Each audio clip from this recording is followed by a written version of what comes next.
Hey guys, Abel here, and this video is going to be a little bit different than the other videos that I've been doing, but I just feel absolutely compelled to share what I'm about to share in this video because I'm going to give the 5 biggest takeaways from a book that has been greatly influential on my life, and I also think that it could be so for you guys. And this book is the book Deep Work by Cal Newport, and this book is really about deep work, surprise, surprise, which is, as the author defines it, the ability to focus without distractions on a cognitively demanding task.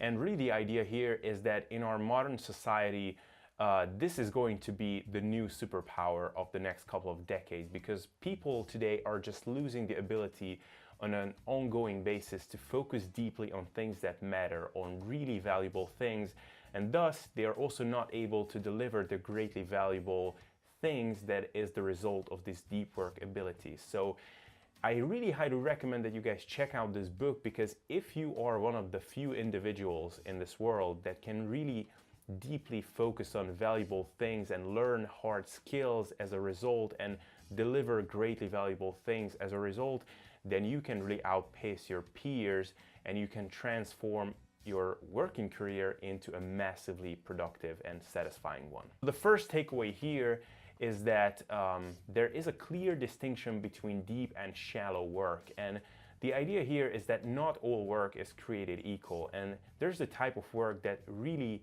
requires your full attention and your entire skill set, and that is the state in which you're stretching yourself and you're producing great value to the world. But there is also the work that is not really requiring any of these things but is still necessary to be done, and these would be things like tweaking the buttons on your website or optimizing your social media presence. And while these things are also necessary, the philosophical tool that the book offers you to think about this is that deep work is what's going to get you promoted, and shallow work is what's going to prevent you from getting fired. So both are necessary, but it really is deep work that is going to move the needle for you. And the other mental tool that the book offers is that when you're thinking about your work, ask yourself the question, if I was to pick a random teenager or a 20-year-old guy from the street who is intelligent but is not trained in the particular field that I'm doing,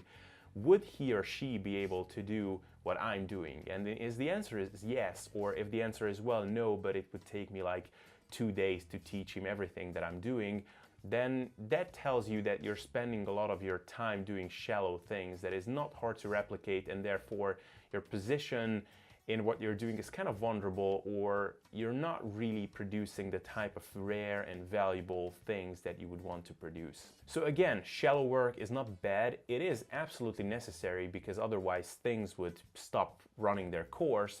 But you need to make a clear distinction in your mind, and you need to realize that you really need to prioritize deep work in your own life. The second big takeaway is that deep work is a skill and it's not a habit. So it's not this universally hard thing that is hard for everybody to do, and it's just a matter of discipline and willpower to do it.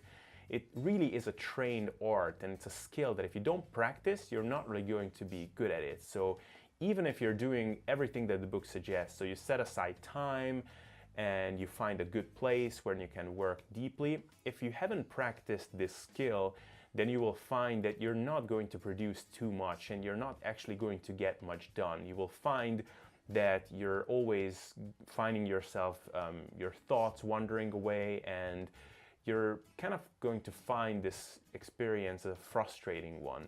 And you may conclude that, well, I'm just not wired for this kind of thing, and I'm just not a deep worker. But this is a big mistake. You are a deep worker, you're just an inexperienced one. Just like you're a guitar player, you might just be an inexperienced guitar player. So if you were to pick up a guitar and you wouldn't be able to produce the amazing guitar solos that your favorite musicians produce, you wouldn't say, well, I'm just not wired for this. You would conclude that I just haven't practiced. And it's the same idea with deep work, that you really need to train your mind to focus deeply without distractions on a single task, and it will take some doing, but this training is well worth it. The third thing is that you can't separate the part of your life when you're always distracted and incredibly fragmented and are jumping back and forth from Facebook to Instagram to Twitter to email and all between all these sources of communication and information. You can't separate this part of your life from the part of your life when you would actually want to focus deeply on things. In other words, if you're spending most of your waking hours being just all over the place and between all these lines of communication and information, you're going to find it incredibly challenging to focus deeply on a single task when it actually comes time to do it.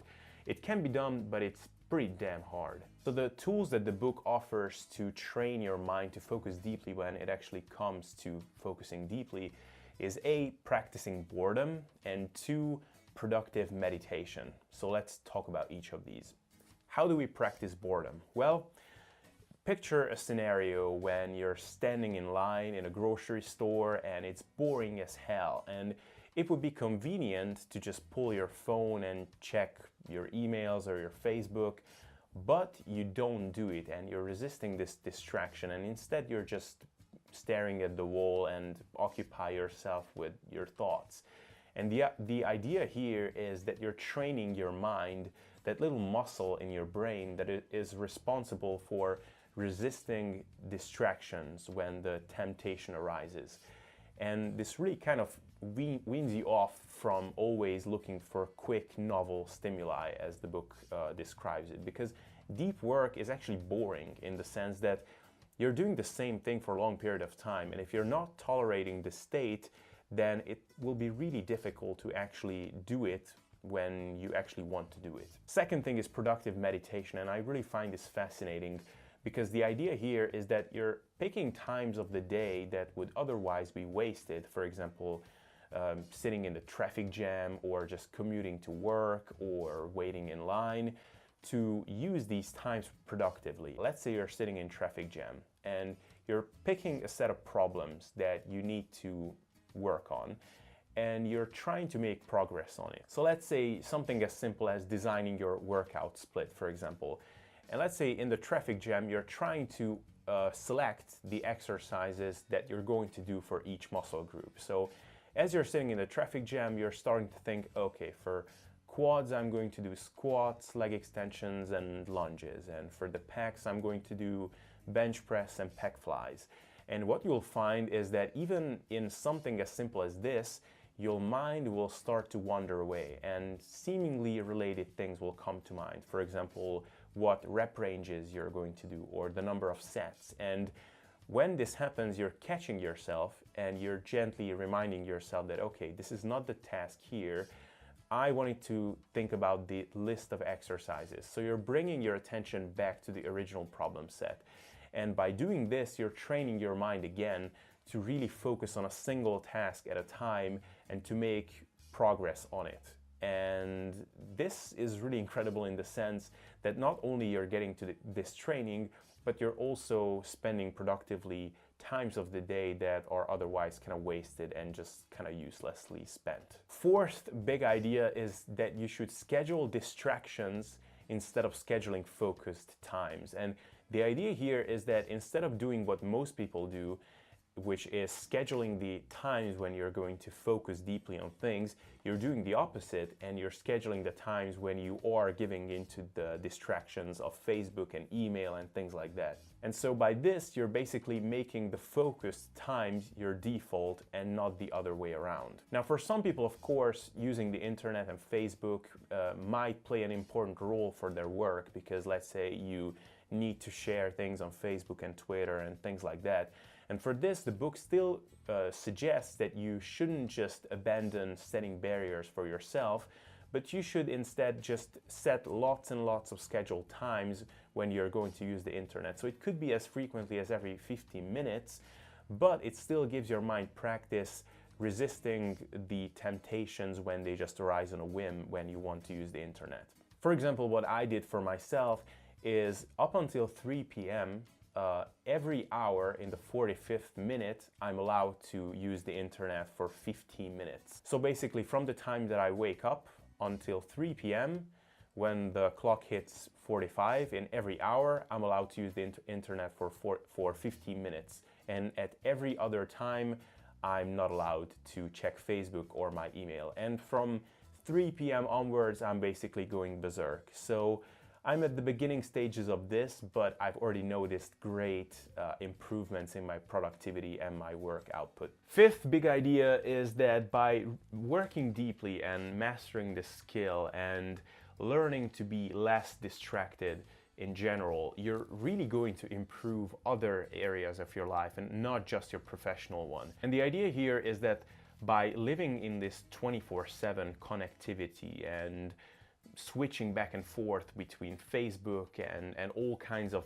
information sources and communicational lines, by living in this state, we actually kind of generate this background anxiety in our lives that we don't even realize it's there until we actually get away from it. And I'm sure you've noticed this as well, that let's say you went on camping with your friends and after 1 or 2 days the battery of your phone died, and after a couple of days of just not really knowing what's going on in the world and being not connected, all of a sudden it's just like floating on top of water. It's like this peaceful state of mind that you're getting into. And really, I love this concept because it's kind of similar to the evolutionary approach to nutrition, when we acknowledge that, okay, our bodies are not really evolved for a couple of 100,000 years to have food around us 24/7, and we need to be mindful of how we eat.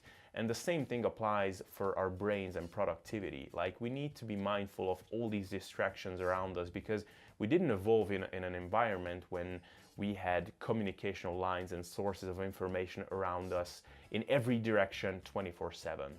So I love this concept as well. And as a bonus, there's this concept in the book that I really love, and that is, don't use the internet to entertain yourself. And the idea here is that you really want to get into this mindset that you work hard and you play hard. And you don't really want to be in this in-between gray zone. And I love this concept because I now have read all the books that Cal Newport has written, and he's written books for high school students to college students, and this is more of a general productivity book. But this philosophy of working hard and playing hard always comes across from his books. And the idea really is that just as when you're working, it's not a very productive way to work when you're checking Facebook every 5 minutes. Similarly, when you're actually spending your free time, actually do things that are meaningful to you and do them intensely. So for some people, it could be going on a hike. For other people, it could be gardening. And for other people, it could be just reading a great book. But you really just don't want to just pass time, basically, and just sit in front of the internet and read random whatever articles that come up. So you really want to be intense, whether you're spending your free time or you're actually working. But you don't want to be in this middle zone, in this gray zone, when it's kind of procrastination and guilt-ridden, kind of semi-work, semi-free time, kind of purgatory. So I really, really like this idea in this book. So this is my review of Deep Work by Cal Newport. I absolutely 100% recommend it to everybody to read it. And I assume that most of you watching this video are kind of either in college or maybe in the beginning stages of your working life. And for you guys, I would definitely recommend the other books that he's written, especially the book So Good They Can't Ignore You, which, if you were to push me, I would say it's my favorite book to date. So Cal Newport, Deep Work, but preferably all his other books too. Read it. It really is awesome. So let me know what you think. Let me know if you've read it and what you think of it. And subscribe if you enjoy this video, and see you next time.